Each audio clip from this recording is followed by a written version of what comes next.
there is no argument about like, hey, eat whole and minimally processed foods. That's better for you.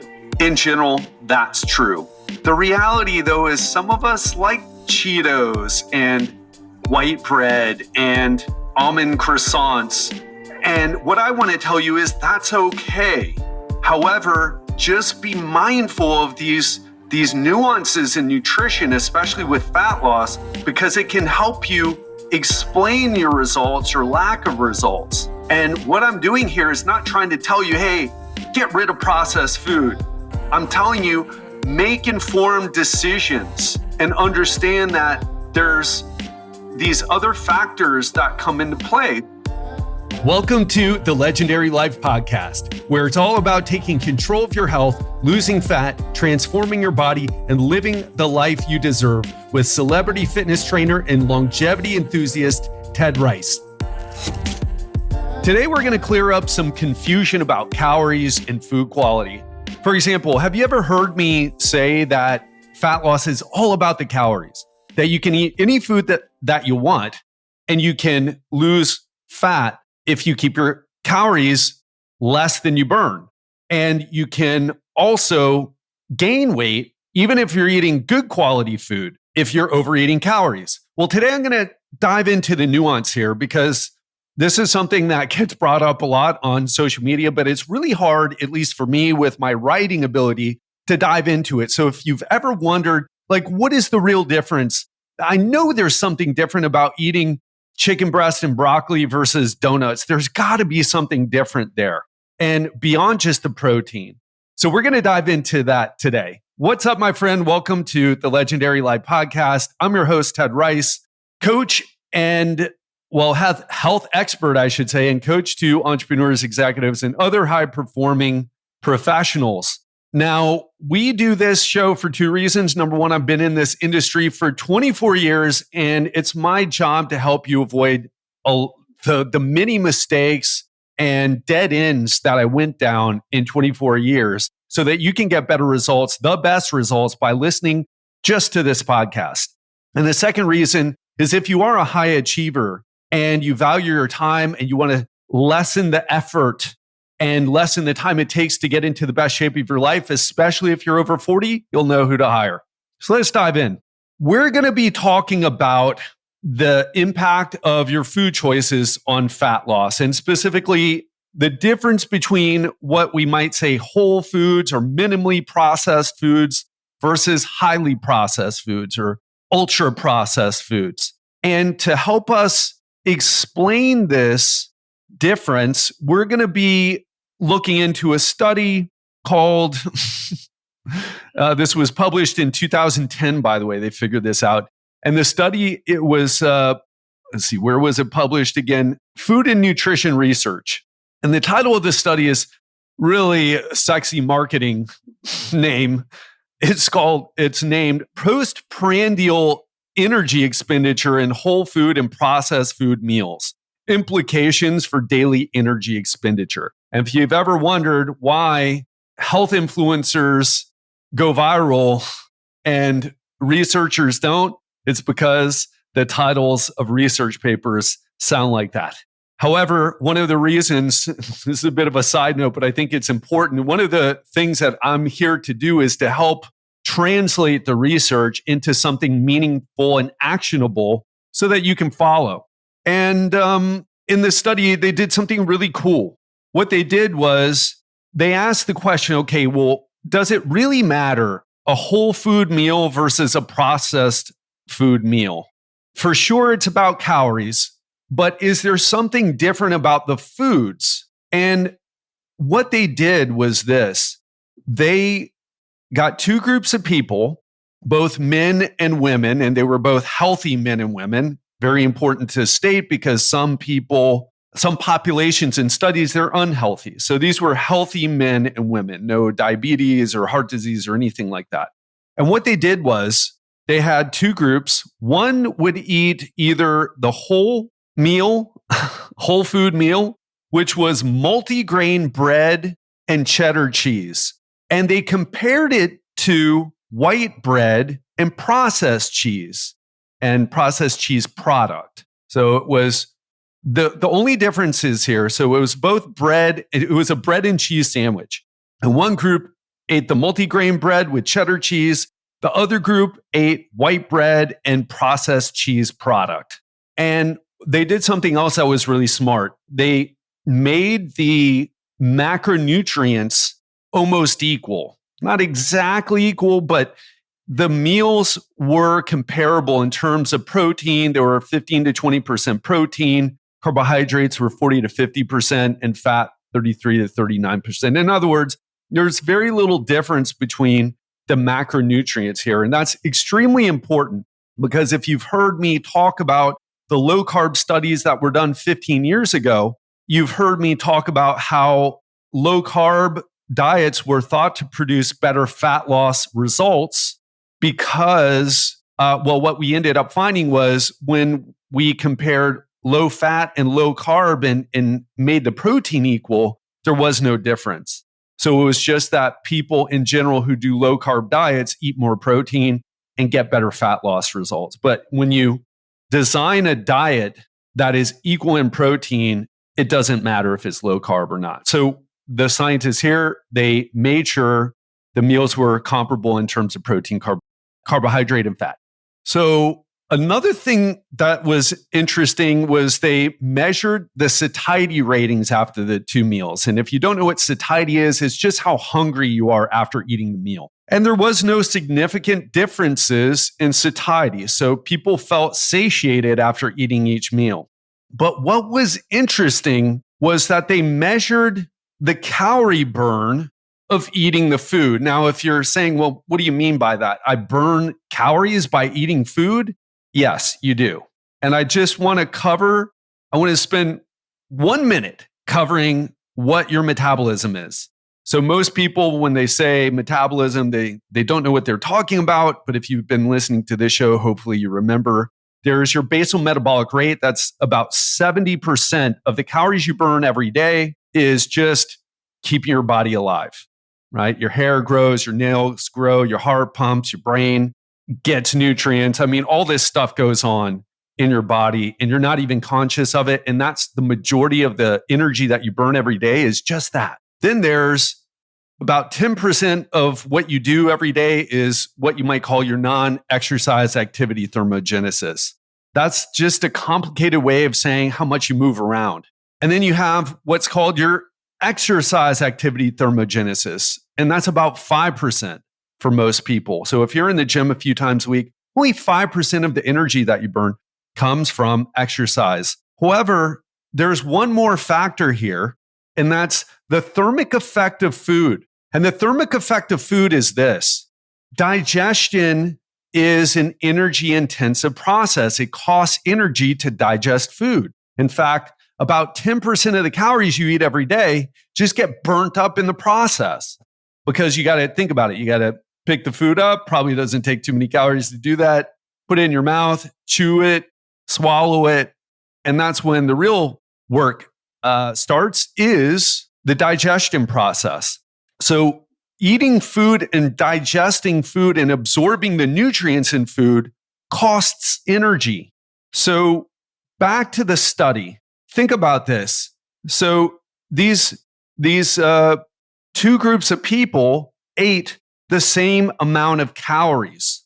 So they ate the same amount of calories. One meal was a whole food meal. Again, that was the multigrain bread and cheddar cheese. And the other was white bread and processed cheese product. So the calories coming in were the same. Are you with me?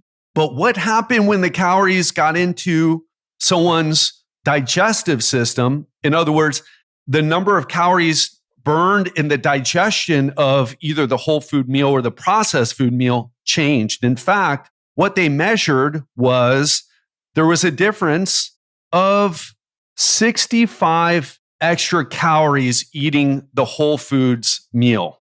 So I want you to think about that because this is where the nutrition science gets a little bit more complicated to understand. Yes, it's calories in versus calories out. Period. So simple. Except there's all these nuances. For example, yes, you can eat processed foods and still lose fat. But there's this other factor, this thermic effect of eating that happens. So I want you to think about this. So 65 extra calories per meal. And let's say everyone, let's say both groups were eating the same except for this meal. So think about this. In 3 days' time, the whole food meal, or let's do what's an easy number here. Let's do 5 days. In 5 days, the whole foods group would burn an extra 325 extra calories. My math is right. So 325 extra calories versus the process meal where you're burning 325 less calories. So in 5 days, that can matter. That can matter. And this is where the tracking of calories gets a bit tricky because two people can be eating the same amount of calories. So the same amount of calories are coming in. However, if one person is eating more whole foods and the other person's eating more processed foods, there's this thermic effect of feeding that happens that's very hard to track. I mean, it's impossible really to track. And the only way that you know if you're doing the calorie tracking right and in your calorie deficit is if you're losing weight. So what are you taking away from this right now? And I want to share my takeaways. So why does this matter? Well, this is one of the reasons why I coach my clients to eat more whole foods. And you might have heard of the 80-20 rule. Focus 80% of the time on eating whole foods, then 20% of the time eating what you want. Now, it doesn't have to be 80-20. That's just something that we throw out there. But just understand if you're eating more processed foods, like let's say you love white bread and cheese food product, no judgments. Cheese food product sounds disgusting. I've had it, but it's not real cheese, right? It's the cheap stuff. However, just understand if you're not losing weight, you could eat the same amount of calories, but shift to a more whole food diet, and it just may move the number more on the scale. So that's the takeaway here. These are the nuances. And by the way, this is the difference between amateurs and experts. I know this.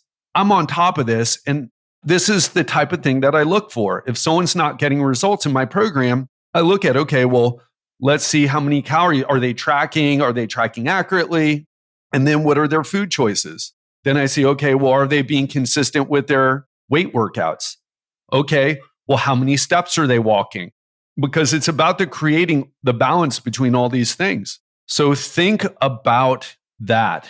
And so what I'd tell you to do is experiment with replacing processed snacks or processed foods with more whole, less and less processed foods.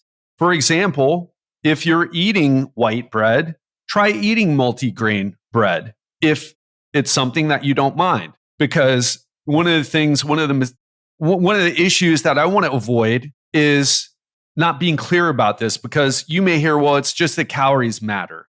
And it's true, but for fat loss, at least, right? We can talk about vitamins, minerals, fiber, and phytonutrients.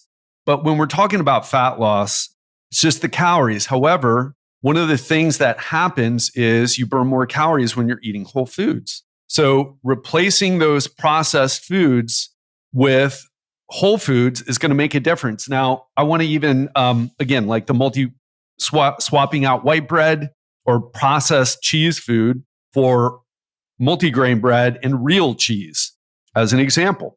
Another thing is if you are, let's say you're like, you know what, I'm not going to do that. I like white bread. I like cheese food product. It's like, okay, well, you may have to make up for that by dropping the amount of calories that you're eating by, let's say, 200 to see a significant loss in fat if you're going to be eating more processed food. So those are the takeaways here. And definitely, here's the thing. I want to also say this. There is no argument about like, hey, eat whole and minimally processed foods. That's better for you. In general, that's true. The reality, though, is some of us like Cheetos and white bread and almond croissants. And what I want to tell you is that's okay. However, just be mindful of these nuances in nutrition, especially with fat loss, because it can help you explain your results or lack of results. And what I'm doing here is not trying to tell you, hey, get rid of processed food. I'm telling you, make informed decisions and understand that there's these other factors that come into play. So you might be tracking your one slice of multigrain bread compared to your one slice of white bread. There's a difference there. The calories coming in might be the same, but the way they're processed is different. And these factors, they're the difference that makes the difference. So anyway, what can you do? What are you taking away from this episode where you feel like, you know what? I'm going to make this change and do this as an experiment. Either you can start to swap out your more processed foods for whole and minimally processed foods, or you could start to cut down on the number of calories that you're eating if you don't want to change the way you're eating right now. If you've got, let's say, a significant amount of processed food like white bread, etc., in your diet. And the last thing I'd say about this is just understand that what we're looking for here is sustainability, because that's what matters most, what you can stick with. And that's why if you listen to the more, let's say, extreme people on social media, they'll tell you just stop eating sugar, stop eating processed foods. I don't tell you that. I don't tell you what to do. I share with you what the science says. And then I also share with you, hey, listen, you've got to take the science to make better decisions to get the results that you want. And there's a way to do that. There's always a way to do that.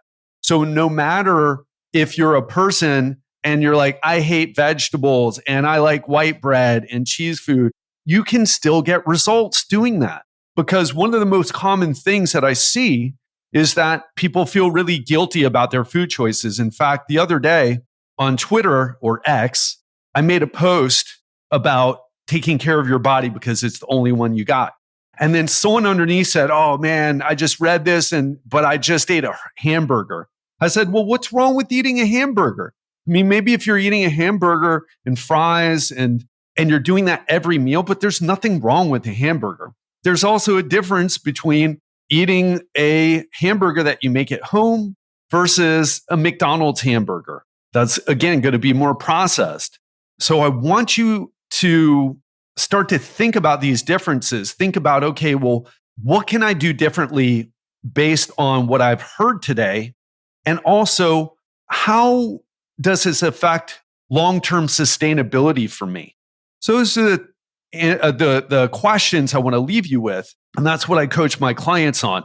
But I wanted to leave you also with this. No matter what you're doing, you can get results. It is not your age. It's not your metabolism. It's not your hormones. It's your strategies. And if you change your strategies, I don't care if you're 40, 50, 60, 70, 80 years old, you can lose fat, you can build muscle, you can improve your health. So if you're not getting the results that you want, keep tweaking, keep learning, keep experimenting. You can get those results. I promise you, there is nothing about your age, metabolism, hormones. None of that is stopping you. It is simply your strategies, and something needs to be tweaked. Don't stop until you find out what that is. And obviously, if you're a high performer and you're looking for that next level help, you know who to contact, but give it a try on your own. And that's all I got for you today. Hope you enjoyed this. Have an amazing week, and I'll speak to you soon. And on Friday, I'll be speaking about the mindset that is stopping you from success. I'm going to reveal the question that is holding you back, the question you keep asking. And because you're asking this question, it's holding you back from achieving the results that you want in any area of your life. So if you want to find out what that question is, how you can avoid it and unblock yourself, tune in for this Real Talk Friday conversation this week. Speak to you then. Are you a busy professional who's crushing it in your career or in growing your business, but you're struggling to lose weight and transform your body while fitting in your social life as well as your work obligations? If the answer is yes, well, let me help you get into the best shape of your life while thriving in your business. Go to legendarylifepodcast.com/apply and schedule a 15-minute strategy call with me today.